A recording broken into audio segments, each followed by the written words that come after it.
তুলনাটা করছি, যারা constitutional politics করে, ধরুন আমি নাম বলছি জামায়াতে ইসলামী, ইসলামী আন্দোলন, যারা কনস্টিটিউশনাল পলিটিক্স করে বলে দাবি করে বলছি, আমি পরে সুযোগ এটা নিয়ে কথা বলবো, যে তারা আবার শরিয়ার কথাও বলে কায়েম করবেন, কোন মানব রচিত আইন থাকবে না বলছেন, সেটা আবার কিভাবে ফিট ইন করে যে ডিফারেন্ট ডিবেট। কিন্তু এই আইডেন্টিটি পলিটিক্স এর বিরুদ্ধে আমার খুব স্পষ্ট অবস্থান আছে। আমি ভারতের বিজেপির বিরুদ্ধে এত কথা বলেছি, আমার ইউটিউব চ্যানেল কিন্তু ভারতে অফিসিয়ালি বন্ধ করা হয়েছে, officially I got a mail.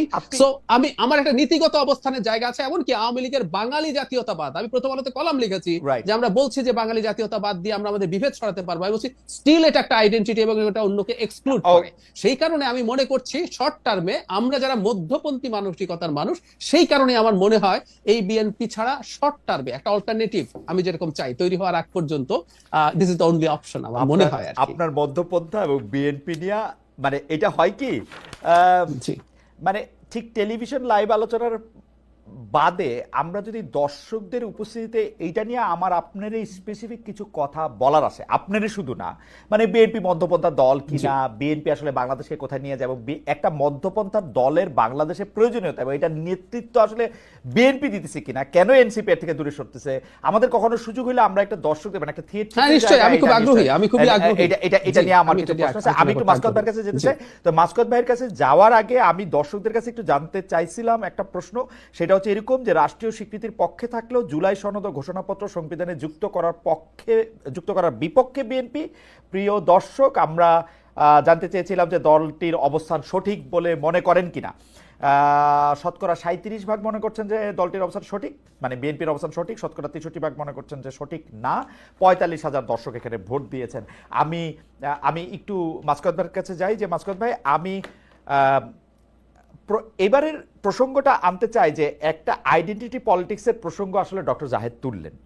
আমাদের কথা হইল আইডেন্টিটি পলিটিক্সটার কথা আপনি বাদ দেন, আমরা যদি খালি আইডেন্টিটির জায়গায় আমরা থাকি, তাহলে আমরা কেন এই যে এনসিপিকে কখনো সাংঘাতিকভাবে আমাদের মনে হইতে থাকে যে একটা দলের পক্ষে, মানে এটা যদি জামাতে ইসলামী হয় বা ইসলামী পন্থী একটা রাজনীতি হয় সেটার দিকে তারা অনেক বেশি ঝুঁকে আসে, যদি এটা হেফাজতে ইসলামী হয় তাদের লোক ওখানে গিয়ে আসে, তারা এটা সেটা বলতেছে সবগুলি জায়গায়। আবার কখনো কখনো তাদের দলের আহ্বায়ককে আপনি চিন্তা করে দেখেন, আজকে নাহিদ ইসলামের যখন উনি ফেসবুক স্ট্যাটাসটা দিয়েছেন তখন বোধহয় খুব সকাল হয় না আমার এখানে, আমি এখন ঠিক মনে করতে পারছি না আমি কখন স্ট্যাটাসটা দেখলাম, আমার মনে হয় আমি খুব সকালেই দেখছি।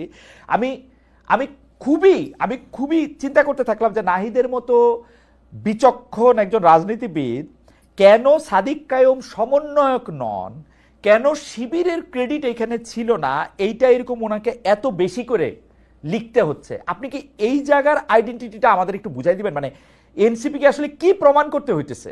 এই জিনিস কিন্তু মাহফুজকে দিয়েও আমরা দেখছি, হাসনাত আব্দুল্লাহ সাহেবকে দিয়েও দেখছি, সার্জিস আলম সাহেবকেও দিয়ে দেখছি, মানে আপনি জানেন, মানে আমাদের দর্শকরাও জানেন, আপনি যদি একটু আমাদের বলতেন যে এই আইডেন্টিটিটা কি আসলে এনসিপি বুঝাইতে চাইতেছে দর্শকদের। আমি একটু দর্শকদের আগ্রহের জায়গা বলে রাখি, দর্শকদের মূল আগ্রহ কিন্তু এনসিপির দুর্নীতি, এনসিপির লোকজন, বিশেষ করে আসিফ মাহমুদ, সজীব ভুঁইয়ার বাবা, তারপরে হচ্ছে তারা কত টাকা চাঁদা টাদা নিল, এগুলি নিয়ে। কিন্তু আমি মনে করি যে এই ব্যাপারগুলি আমার জানার আগ্রহ আছে, আমার যারা দর্শক আছে তাদেরও জানার আগ্রহ আছে এনসিপির আইডেন্টিটিটা আসলে কি, বা তারা আইডেন্টিটিটা প্রমাণ করার জন্য কি কি করতেছে।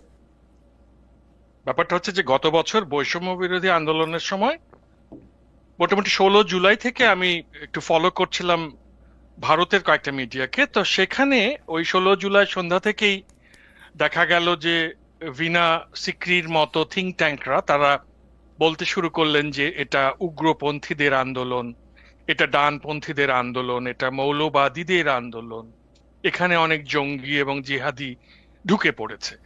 তো ওই যে একটা ন্যারেটিভ, ওই ন্যারেটিভকে আপনার মোটামুটি ভাবে আমাদের দেশের সোশ্যাল মিডিয়ায় সমর্থন করার লোকেরও অভাব ছিল না, যারা রোদ ঝড় বৃষ্টিতে শেখ হাসিনার সঙ্গে থাকতে চেয়েছেন এবং যারা ওই রকম গোলাগুলির মধ্যে, রক্তপাতের মধ্যে ঢাকা বিশ্ববিদ্যালয় ক্যাম্পাসে কৃষ্ণচূড়ার ফুল ফুটতে দেখছিলেন।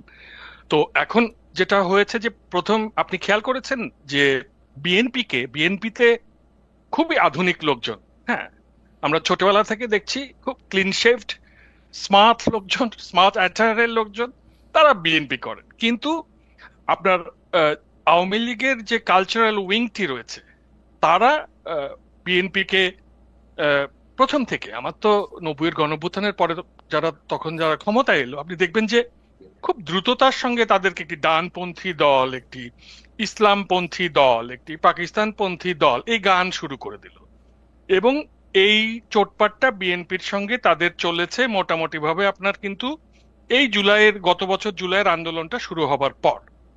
কিন্তু যেহেতু এই ছেলে মেয়েরা তার পতন ঘটিয়েছে আওয়ামী লীগের, ফাইনালি এসে তাহলে সে তখন বিএনপি থেকে শিফট করে তার ওই ডিফেমেশনটা চলে গেছে তখন এই ছেলে মেয়েদের উপর। তারা যখন এনসিপি গড়েছে তখন এই এনসিপি কে আগে যেরকম বিএনপি কে তারা বলে দিত ডানপন্থী, ইসলামপন্থী, এই সেই, একে ওইভাবে রাঙিয়ে দিতে চেষ্টা করছে। এটা আসলে জাস্ট রং না, করে আপনার দেয়া, কাছে বার্নিশ করে দেয়া। মাসকুদ ভাই, আপনার কাছে মনে হচ্ছে না যে এই রং দেওয়ার ক্ষেত্রে তারা নিজেরা নিজেদেরকে হেল্প করতেছে? তাদের কথাবার্তা মুক্তিযুদ্ধ নিয়ে, তাদের কথাবার্তা চেতনা নিয়ে, আওয়ামী লীগ চেতনা বিক্রি করছে, তো তোর মুক্তিযুদ্ধের সাথে কি? আওয়ামী লীগ একটা খারাপ কাজ করছে, মানে আপনি দেখেন, আপনি যে রঙের কথা কইতেছেন, যেটা আওয়ামী লীগের লোকজন দিতেছে, তারা তো নিজেরা সেই রঙে রঙিন হওয়ার জন্য তারা 3 গুণ ব্যস্ত হয়ে আছে। মানে আপনি খালি তাদের বয়ানগুলি দেখেন, মানে আওয়ামী লীগ লাগে না তো, তারা নিজেরা নিজেদেরকে যে রং দিচ্ছে সেইটারে আপনি খালি দেখেন। আপনি খেয়াল করে দেখেন যে বাংলাদেশে মুক্তিযুদ্ধে 30 লাখ মানুষ মারা গেছেন, 2 থেকে 4 লাখ নারী নির্যাতিত হয়েছেন, 1 লাখ মানুষ শরণার্থী হয়েছে, যাদের মিলিটারি পৌঁছাতে পারে এরকম এলাকা থেকে আরো ভিতরে গ্রামের মধ্যে চলে গেছে মানুষ। সেইভাবে আপনি যদি দেখেন, আপনি দেখবেন যে বাংলাদেশের প্রতিটি পরিবারেই মুক্তিযুদ্ধের স্মৃতি রয়েছে। কিন্তু সেইখানে দেখা গেল যে আওয়ামী লীগ মুক্তিযুদ্ধের যারা সম্মুখ সমরে ছিল সেরকম নেতারা আপনি দেখবেন পরবর্তীতে বিএনপিতে বেশি পাবেন। অবশ্যই একটুখানি রাইট, এটা আমি বিশ্রামে বিধ্বস্ত এটা ফ্যাক্ট, লোকজন, এটা ফ্যাক্ট, লোকেরা দেখবেন যে আওয়ামী লীগে আছে। কিন্তু কি মুক্তিযুদ্ধের চেতনাটাকে তারা খুব আপন এবং গভীর করে নিল এবং এটার একটা মালিকানা তারা নিয়ে নিল। কারণ হচ্ছে এটা মালিকানা আর কেউ নিল না। যে মালিকানা কে নেয়নি? আপনি বলেন তো, শৈশব থেকে কবে আপনার স্কুলে 26শে মার্চ পালিত হয়নি? আপনি বলেন তো 21শে ফেব্রুয়ারি পালিত হয়নি? মালিকানা নিলে না মাসকাত ভাই, এটা নিয়ে আমরা লম্বা তর্ক করতে পারি, কিন্তু এটা মালিকানা নিলে তো বিএনপির পক্ষে অনেক কিছু করা সম্ভব, কিন্তু জামায়াতে ইসলামের শীর্ষ 2 জনের জাতীয় পতাকা দিয়ে রাস্তায় নামায় দেওয়া সম্ভব না। জামাতে ইসলামী হচ্ছে ম্যাঙ্গানিজ ডাইঅক্সাইড। তাকে 1986-র নির্বাচনে দেখবেন যে আওয়ামী লীগের সঙ্গে একটা বন্ধুত্বে ছিল এরশাদের কাছে সারেন্ডার করার সময়।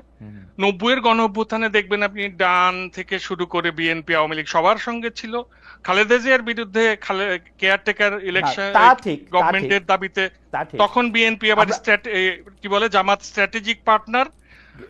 কিন্তু আমার মনে হয় আমি আপনাদের আসলে একটু ডিস্টার্বই করলাম। আপনি একটু না, আমি ওই জায়গাটাতে একটু শেষ না করলে হয় না। কিন্তু আপনি শেষ করেন, হ্যাঁ শেষটা করেন। আমি একটু আপনাকে বলে রাখি, আমার প্রশ্নটা হচ্ছে যে এনসিপি কে বারবার যে নিজেদের আইডেন্টিটি পরিষ্কার করতে হচ্ছে, এবং আমি ডক্টর জায়েদকে বললাম বটে, এনসিপিও কিন্তু মনে মনে একটা বিএনপি হইতে চায়, এবং এনসিপি নিজে কি চায় এটা একদমই পরিষ্কার করে নাই। যখন যেটা জনপ্রিয় সেটারই সামনে রাখতে চায়। এই ক্ষেত্রে বিএনপিটাই তাদের জন্য মানে ভালো একটা সামনের জায়গা বলে আমার কাছে মনে হয়েছে, মধ্যপন্থী। এটা আপনি এখন যদি একটু বলেন এনসিপি আসলে কি চায়, এনসিপির পরিচয়টা আমরা এখন পর্যন্ত কি বুঝতে পারছি? আপনি যে ডিফেম করছেন, মানে ডিফেম আপনি করছেন না, মানে অন্যরা যে করছে এনসিপি কে, যে তারা মুক্তিযুদ্ধের বিপক্ষে, তারা মোটেই মুক্তিযুদ্ধের চেতনার বিপক্ষে না। যে মুক্তিযুদ্ধের চেতনা তাদের জীবনে একটা অত্যাচারের, নির্যাতনের, নিগ্রহের টুল হিসেবে এসেছে, তাদের জীবনে যে বাস্তবতাটা আপনার আমার জীবনের বাস্তবতাটা কিন্তু সেটা এক না। ওকে আপনি চিন্তা করেন রাজাকারের নাতিপুতি বলে দিচ্ছে, এটা তো প্রধানমন্ত্রী বলেছেন। এ কথা তাদেরকে 15 বছর ধরেই শুনতে হয়েছে, শৈশব থেকেই শুনছে যে আপনি আওয়ামী লীগের সঙ্গে কোনো ব্যাপারে সহমত পোষণ না করলেই আপনি রাজাকার। তো এই তিক্ততা থেকে তারা ওই মুক্তিযুদ্ধের চেতনাকে আমরা যেভাবে ফিল করি ওভাবে করতে পারবে না, কারণ মুক্তিযুদ্ধের চেতনাকে সে দেখেছে নিগ্রহের টুল হিসেবে ব্যবহৃত হতে। কাজেই ওইভাবে তাদেরকে জাজ করে ফেলা, এটা আমার মনে হয় যে আমাদের সময় দিতে হবে। আমি একটা ছোট করে জিজ্ঞেস করি, মুক্তিযুদ্ধের সর্বাধিনায়কের যিনি সহযোগী ছিলেন, মানে এয়ার কমোডোর, আমার হইলো বয়স হইছে যে উনাকেও তো একে খন্দকার